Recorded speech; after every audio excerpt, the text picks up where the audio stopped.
Bem-vindos a mais uma edição do JR 15 Minutos, o podcast da Record que aprofunda as notícias que mais mexem com a nossa vida. O número de pessoas que passam fome recuou no país, mas o índice ainda é alto. São 8 milhões e 700 mil brasileiros em situação de insegurança alimentar grave. Olhava para um lado, olhava para outro, não tinha o que comer, não tinha outra solução.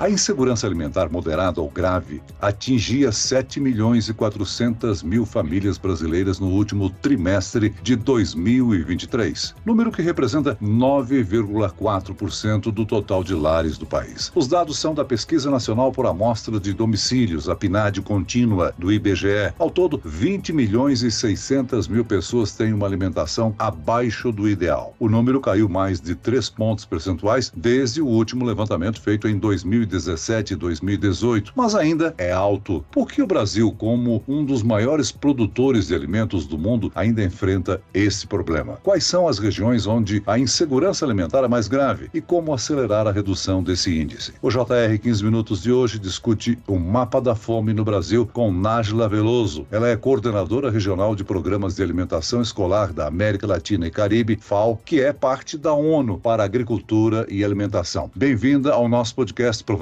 Muito obrigada, é um prazer estar aqui com vocês nesse diálogo. E quem me acompanha nessa edição é o repórter do Jornal da Record em Belém, Carlos Brito. Ô Carlos, entre os estados, o Pará se destaca negativamente nesse levantamento, né? Exatamente. Oi, Celso, obrigado pelo convite. Olá, Nájila. Celso, o Pará, infelizmente, foi um destaque, que registrou aí a maior proporção de domicílios com insegurança alimentar moderada ou grave, segundo o IBGE. Aqui no estado, 23,3% da população, ou seja, 1 em cada 5 residências, enfrenta a falta de alimentos. Em seguida, aparecem Sergipe, com 18,7%, e o Amapá, com 18,6%, com os piores índices. Nájila, em geral, estados do Norte e Nordeste lideram esse ranking negativo. Isso mostra que a fome está diretamente ligada à distribuição de renda? Olha, seguramente a fome está vinculada diretamente à extrema pobreza e à desigualdade de renda. Eu queria começar dizendo para vocês que a FAO está muito atenta para esses dados. É a natureza e a especificidade do nosso trabalho, não só no Brasil, mas também com mais cerca de 170 países do mundo, e que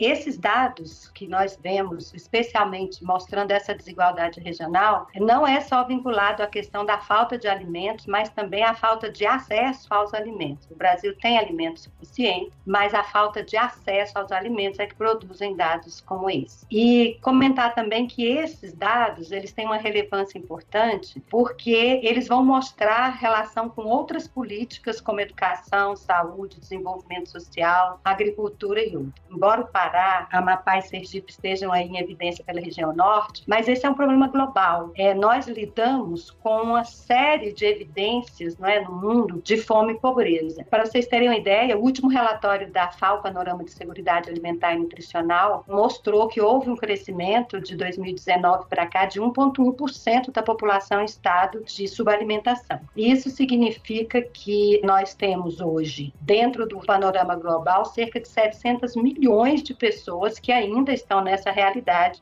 Aqui no Brasil, são 8 milhões e 700 mil pessoas com restrição alimentar grave. Esse é o grupo que mais preocupa, Nájila? É o grupo que mais preocupa, é o grupo que faz com que o Brasil esteja no mapa da fome, representa cerca de 4,1% da população brasileira, esses números de mais de 8 milhões de pessoas. E essa pesquisa traz outras preocupações que eu vejo. Além de mostrar a desigualdade regional, ela mostra também que a maioria desses domicílios em a insegurança alimentar e nutricional são chefiados por mulheres, evidenciam também que há um menor nível de instrução, igual ou inferior ao ensino fundamental, mostra que a área rural é a área ainda mais prejudicada, e mostra também um outro dado, que homens e brancos são maioria no caso de segurança alimentar e nutricional, e que a carteira assinada e o trabalho por conta própria podem ajudar a favorecer as condições de segurança alimentar e nutricional.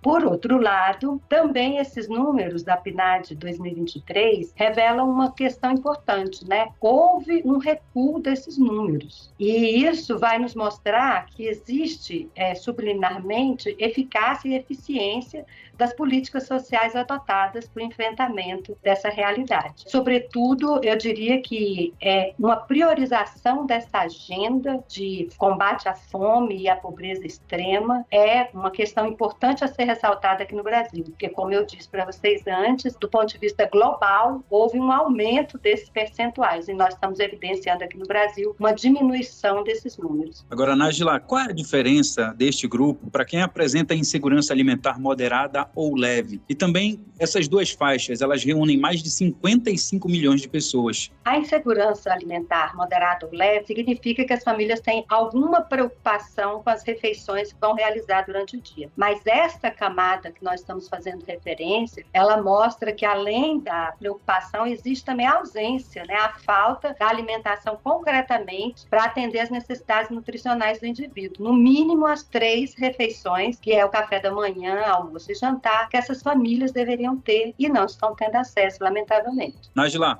um outro dado reforça que o país está em evolução nesse segmento. O índice de domicílios em segurança alimentar saltou de 63% na pesquisa de 2017 e 2018 para 72% neste ano. São famílias que têm certeza que vão fazer todas as alimentações regularmente? São famílias que têm menos preocupação e que têm mais acesso à condição de adquirir os alimentos necessários para manter a refeição dos membros da família. E eu diria para você hoje, Carlos, que existe uma preocupação muito grande no Brasil com relação a esse grupo que tem essa maior preocupação que vai colocar à mesa das famílias, especialmente das crianças e adolescentes. Porém, existe também um grande trabalho feito já há alguns anos com relação a programas e políticas sociais que vão de encontro ou vão impactar nessa preocupação das famílias. Então, por exemplo, nós podemos citar aqui o Bolsa Família, que é uma transferência condicionada de renda que aumenta o poder de compra dessas famílias, é o aumento do salário mínimo, a geração de emprego e renda, que também vai afetar, a menor inflação dos alimentos. Atualmente, esses programas mais recentes, o programa Desenrola Brasil, por exemplo, o apoio ao banco de alimentos, restaurantes comunitários, o programa de cisternas, que impacta profundamente nisso, a execução de programas como o programa de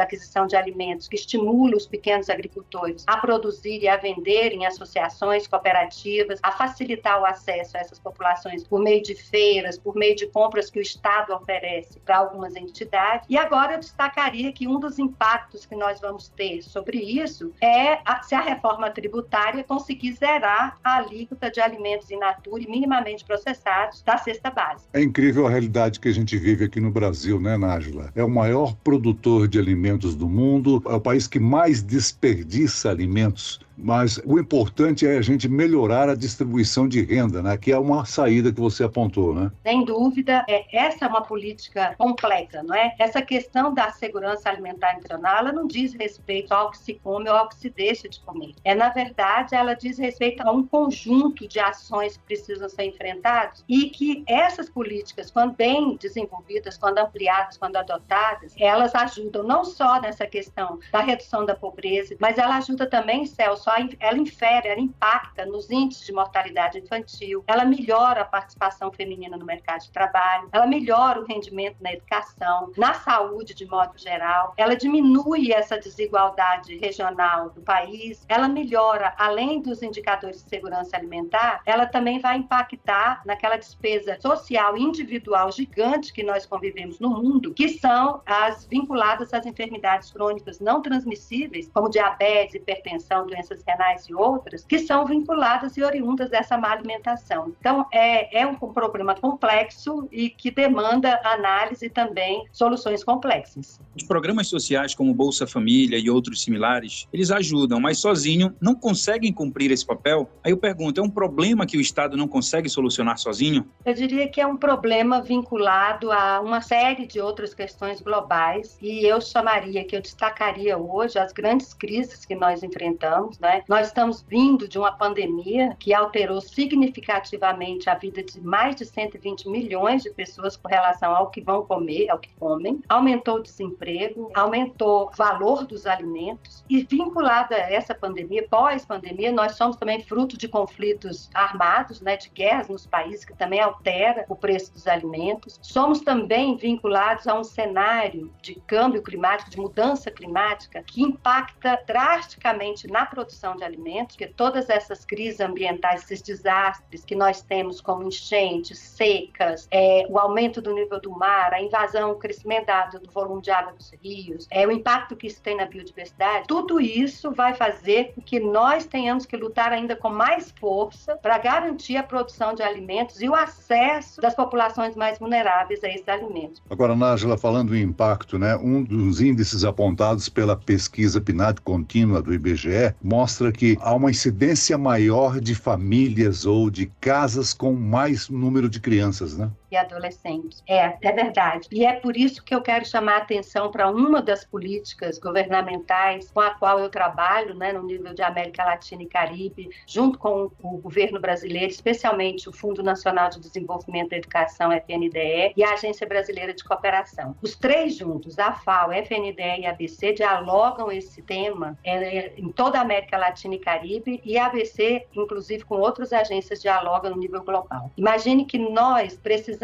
enfrentar essa realidade alimentar dessas crianças, e a escola é um dos caminhos mais sustentáveis que nós podemos adotar. Imagina que a escola no Brasil hoje, ela é beneficiada ou ela é atendida com um programa nacional de alimentação escolar, que é universal, que atende a cerca de 40 milhões de estudantes todos os dias, e que, ao contrário daquilo que já foi no passado, de ser apenas uma entrega de qualquer comida, ou de um leite, um biscoito para satisfazer a questão da fome, ela hoje é uma política regulamentada do ponto de vista nutricional, que os estados e municípios operam em regime colaborativo com o Brasil, de maneira que se deve oferecer comida de verdade na escola, né, tomando por referência o Guia Alimentar da População Brasileira, e que hoje uma das grandes frentes que nós adotamos como FAO, nós defendemos que o governo do Brasil é referência global, é que essa política, além de ter essas diretrizes de um acesso à alimentação saudável, adequada, tem também uma diretriz de política de oferta de frutas, legumes e verduras, ovos e leites, comprados da agricultura familiar.